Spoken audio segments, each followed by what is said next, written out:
کہتے ہیں کہ آج کل کے ماڈرن دور میں اگر ایک شخص کمرے میں بالکل تنہا بیٹھا ہے تو وہ اصل میں تنہا نہیں ہے، بلکہ اس کے ساتھ ایک ایسی طاقت بھی اسی کمرے میں موجود ہے جو اس کے کھانے پینے اور سونے کے ساتھ ساتھ ہر حرکت پر نظر رکھ رہی ہے۔ نہ صرف وہ اس کی حرکتوں پر نظر رکھ رہی ہے بلکہ وہ طاقت اس شخص سے کئی کام بھی کرواتی ہے۔ مزے کی بات یہ ہے کہ اس انویزیبل پاور کو وہ شخص خود اپنے ساتھ لایا ہے، اور وہ کوئی اور نہیں بلکہ اس کا اپنا اسمارٹ فون ہے۔ ناظرین، آج کل کے دور میں شاید ہی کوئی آدمی ایسا ہوگا جو سوشل میڈیا سے دور ہوگا۔ چاہے کوئی سا بھی اسمارٹ فون یوزر ہو، اس کے فون میں ٹویٹر، فیس بک، انسٹاگرام اور یوٹیوب ضرور موجود ہوگا۔ یہ سوشل میڈیا اب اتنا زیادہ پاورفل ہو چکا ہے کہ یہ ایپلیکیشنز بنائی تو اسمارٹ فون کے لیے گئی تھیں، لیکن اب اسمارٹ فونز ہی سوشل میڈیا کے لیے بنائے جاتے ہیں۔ جیسے جیسے دن گزرتے جا رہے ہیں، سوشل میڈیا کی پاور مزید بڑھتی جا رہی ہے،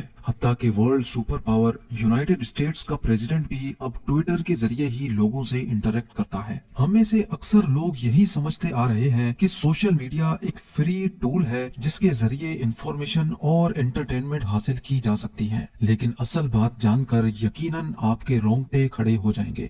ہم انسان تو سوشل میڈیا کو ان کے نام سے جانتے ہیں، لیکن کیا آپ کو معلوم ہے کہ یہ ایپلیکیشن آپ کو آپ کے نام سے نہیں بلکہ ایک یونیک نمبر سے جانتی ہے؟ ان کے لیے ہر انسان کی پہچان ایک نمبر سے رکھی گئی ہے، جس کو اکثر آئی ڈی بھی کہا جاتا ہے۔ جیسے کسی جیل میں قیدیوں کو ایک نمبر سے پکارا جاتا ہے، ویسے ہی سوشل میڈیا بھی ایک جیل کی مانند ہے جس میں ہر یوزر کو ایک یونیک آئی ڈی سے پہچانا جاتا ہے۔ اور حیرت انگیز طور پہ ایک انسان اپنے آپ کو خود اتنا نہیں جانتا جتنا سوشل میڈیا ایپ اس کو جانتی ہے۔ ان ایپلیکیشنز کو استعمال کرنا بالکل مفت کیوں رکھا گیا ہے؟ ہر یوزر کا ڈیٹا کیسے استعمال کیا جا رہا ہے اور اس ڈیٹا کے ذریعے کیسے ملٹی بلین ڈالرز بنائے جا رہے ہیں؟ کیسے سوشل میڈیا کے پیچھے موجود روبوٹس انسان کے ایموشنز کو استعمال کر رہے ہیں، اور کیسے اب یہ چیز اتنی زیادہ آؤٹ آف کنٹرول ہو گئی ہے کہ ان کو بنانے والے انجینئرز بھی اب اس کو روک نہیں سکتے۔ یہ سب اور اس سے بھی زیادہ آپ جان سکیں گے آج کی اس ویڈیو میں۔ نمبر 1، سب سے پہلے ہم یہ جانتے ہیں کہ سوشل میڈیا ایپلیکیشنز اتنی ایڈکٹیو کیسے بنائی جاتی ہیں۔ ان کمپنیز کی بیک بون ایسے لوگ ہوتے ہیں جو لوگوں کی اٹینشن اپنی طرف ڈائیورٹ کرنے کے ماہر ہوتے ہیں، اور ان کو اٹینشن انجینئرز بھی کہا جاتا ہے۔ یہ وہی اٹینشن انجینئرز ہوتے ہیں جو کیسینوز میں مختلف گیمز ڈیزائن کرتے ہیں۔ یہ انجینئرز انسانی دماغ سے کھیل کر ایک ایسا ڈیزائن تیار کرتے ہیں جس کو ایک بار استعمال کرتے ہی انسان کو اس کی عادت یا ایڈکشن ہونے لگتی ہے۔ یعنی ان کا ٹارگٹ ہوتا ہے کہ کچھ بھی کرنا ہے لیکن وزٹر کو ایپلیکیشن بند نہیں کرنے دینی۔ انسانی فطرت ہے کہ جب بھی کوئی ہماری تعریف کرتا ہے تو ہمیں بہت اچھا لگتا ہے۔ انسان کی اسی فطرت کا فائدہ اٹھا کر سوشل میڈیا پر لائک، ہارٹ یا تھمز اپ کا آپشن دیا گیا ہے۔ جب بھی ہم اپنی پکچر کسی سوشل میڈیا پلیٹ فارم پر اپلوڈ کرتے ہیں تو اپنی تعریف دیکھنے کے لیے یا پھر اپنی فوٹو پر لوگوں کا ریئیکشن دیکھنے کے لیے ہم بار بار فون کو اٹھا کر دیکھتے ہیں۔ اگر نہیں دیکھتے تو ہمیں یہ میسج کر کے بار بار اکسایا جاتا ہے کہ کسی نے آپ کی فوٹو کو لائک کیا ہے۔ یعنی جب ہم اپنے فون سے تھوڑا دور ہونا چاہتے ہیں تو ہمیں ایک خاص پلان کے تحت واپس اس کو اٹھانے پر اکسایا جاتا ہے۔ لیکن کیا آپ نے کبھی یہ بات نوٹس کی ہے کہ کیونکہ انسان کو اپنی برائی سننا بالکل بھی پسند نہیں ہے، اسی وجہ سے آپ کو کئی سوشل میڈیا پلیٹ فارم پر ڈس لائک یا پھر ہیٹ کرنے کا آپشن ہی نہیں ملے گا۔ جب ہم سوشل میڈیا پلیٹ فارمز استعمال کر رہے ہوتے ہیں تو ہمیں اس بات کا ذرہ برابر بھی علم نہیں ہوتا کہ ہمیں ایک پلان کے تحت پروگرام کیا جا رہا ہے۔ ہمارے نہ چاہتے ہوئے بھی ہمیں ہمارے انٹرسٹ کی ویڈیوز، فوٹوز اور ایونٹس دکھائے جاتے ہیں۔ یہ پوری کوشش کی جاتی ہے کہ ہم بس اسکرول کرتے جائیں اور ویڈیوز دیکھتے جائیں۔ اس کے ساتھ ساتھ انسان کی نیچر یہ بھی ہے کہ وہ ہمیشہ خود کو دوسرے سے کمپیئر کرتا ہے اور خود کو زیادہ اچھا بنانے کی کوشش بھی کرتا ہے۔ اسی وجہ سے خود کو مزید اسٹائلش دکھانے کے لیے سوشل میڈیا پر فوٹو فلٹرز انٹروڈیوس کروائے گئے۔ یعنی ریئل ورلڈ میں چاہے کوئی کیسا بھی ہو، سوشل میڈیا پر بے انتہا خوش دکھنا چاہیے۔ جب ہمارے فرینڈز ہماری لائف کا صرف وہی حصہ دیکھتے ہیں جس کو ہم نے فلٹرز لگا لگا کر اٹریکٹیو بنایا ہوتا ہے، تو وہ لوگ بھی اپنی تعریف سننے کے لیے ہم سے بھی زیادہ اٹریکٹیو فوٹو لگانے کی کوشش کرتے ہیں۔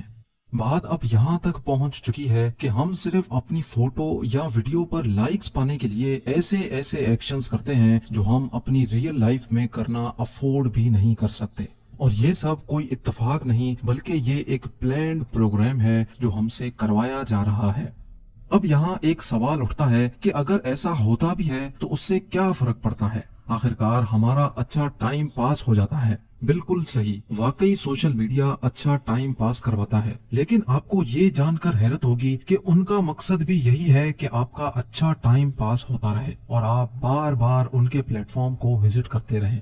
लेकिन इस टाइम पास के बारे में मेडिकल साइंस क्या बोलती है, ये जानकर जैसे मुझे शौक लगा था वैसे आप भी हैरान रह जाएंगे। एक्सपर्ट्स का मानना है कि जब हम कोई वीडियो या फोटो अपलोड करते हैं तो हमारा दिमाग अपनी तारीफ देखने के लिए हमें बार बार फोन चेक करने पर मजबूर करता है, और जैसे ही हमें वो खास चीज मिल जाती है जिसका हम इंतजार कर रहे होते हैं तो हमारे दिमाग में एक खास केमिकल रिलीज होता है जिसको डोपामिन कहा जाता है। जैसे ही ब्रेन में डोपामिन रिलीज होता है तो हमें खुशी होती है और हम रिलैक्स हो जाते हैं।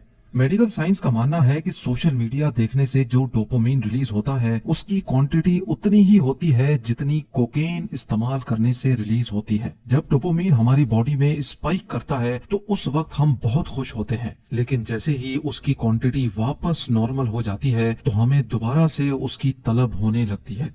लेकिन दोबारा डोपामिन मिलने का ट्रिगर हमारे पास नहीं है, बल्कि ये ट्रिगर सोशल मीडिया के पीछे बैठे रोबोट्स के पास होता है। ये रोबोट डिसाइड करता है कि हमारी फोटो कब तक लोगों की फीड पर दिखानी है। फोटो जब तक हमारे फ्रेंड्स की फीड पर रहेगी तब तक हमें लाइक्स मिलते रहेंगे और अल्टीमेटली हमें डोपामिन भी मिलता रहेगा, और जब हमारी फोटो फ्रेंड्स की फीड से हटा दी जाएगी तब हम वही डोपामिन हासिल करने के लिए एक नई फोटो नए फिल्टर्स के साथ अपलोड करेंगे, और ये सिलसिला ऐसे ही चलता रहेगा। यानी हम असल में एक ऐसे जेल में बंद हो चुके हैं जिसमें ना ही कोई सलाखें हैं और ना ही ऊंची ऊंची दीवारें, लेकिन हम करते वही हैं जो ये टेक कंपनीज हमसे करवाना चाहती हैं। नंबर 2, लेकिन ये टेक कंपनीज ऐसा करती क्यों हैं? आखिर इनका ये सब करने का मकसद क्या होता है और सोशल मीडिया इस्तेमाल करने की ये सारी सर्विसेज फ्री क्यों होती हैं? सबसे पहले तो आप ये समझ लें कि अगर आप कोई ऐसी प्रोडक्ट खरीद रहे हैं जिसकी कोई कीमत ही नहीं है तो जान लें कि उधर आप खुद एक प्रोडक्ट हैं, यानी आपको ही बेचा जा रहा है। जी हाँ, फर्ज कर लें कि एक ग्रोसरी स्टोर के बाहर लिखा है गेट फ्री चॉकलेट। जब आप फ्री चॉकलेट लेने स्टोर में एंटर होते हैं तो उससे उनको 2 किस्म के फायदे होते हैं। एक तो ये कि जब दूसरे लोग देखेंगे कि स्टोर में रश लगा हुआ है तो इंसानी फितरत है कि उनका भी वहां जाने को दिल करता है। जितने ज्यादा लोग स्टोर में एंटर होते हैं उतनी ही ज्यादा स्टोर की सेल बढ़ने का चांस भी होता है। और दूसरा फायदा उनको ये होता है कि जब आप अपना फ्री चॉकलेट मांगेंगे तो आपको या तो कोई फॉर्म फिल करना होगा या फिर कम से कम भी वो आपसे आपका सेल फोन नंबर मांगेंगे, यानी वो सिर्फ एक चॉकलेट के बदले आपसे आपका डाटा ले लेते हैं। नाजरीन, ऐसा ही कुछ होता है सोशल मीडिया प्लेटफॉर्म्स पर, जहां पर हमसे सारा डाटा लेकर हमें एंटरटेनमेंट के नाम पर उसकी लत लगाई जाती है। हमारा नाम, हमारी age, location, cell phone number और हत्ता के हमारा इंटरेस्ट भी पूछा जाता है। हम कहाँ जाते हैं, किसके साथ जाते हैं, कौन से रेस्टोरेंट में खाना पसंद करते हैं और कौन सी मूवीज देखते हैं, इन सारी चीजों का डाटा इस्तेमाल करके हमें हमारे इंटरेस्ट के हिसाब से एडवर्टाइजमेंट्स दिखाई जाती है। इन एप्लीकेशंस के पीछे मौजूद हजारों नहीं लाखों सुपर कंप्यूटर्स रियल टाइम में यही डिसाइड कर रहे होते हैं कि इस वक्त हमें कौन सी वीडियो दिखाई जाए ताकि हम उसमें घुसते चले जाएं। गलती से भी कोई फोटो लाइक हो जाए तो ये आर्टिफिशियल इंटेलिजेंट रोबोट्स हमें उससे रिलेटेड वीडियोस और फोटोज दिखाना शुरू कर देते हैं। हम जितना ज्यादा टाइम इन एप्लीकेशंस पर गुजारते जाएंगे उतना ही ज्यादा उनको फायदा होता जाएगा। नंबर 3, एक नई बीमारी। मेडिकल एक्सपर्ट्स ने पिछले कई सालों में एक अजीब सी बीमारी नोटिस की है और इस बीमारी को सोशल मीडिया डिप्रेशन का नाम दिया गया है।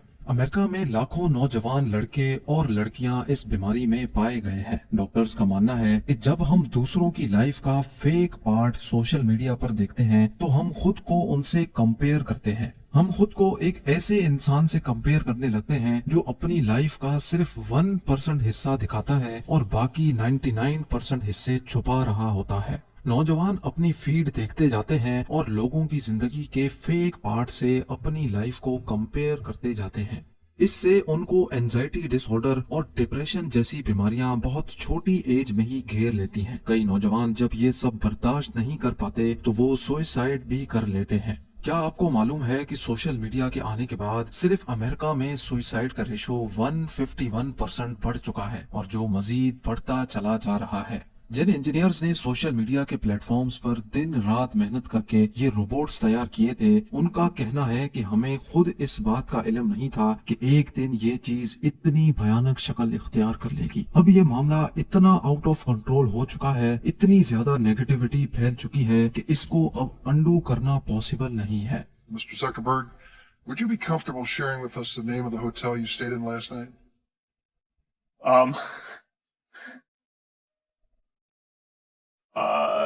No. If you messaged anybody this week, would you share with us the names of the people you've messaged? Senator, no, I would probably not choose to do that publicly here.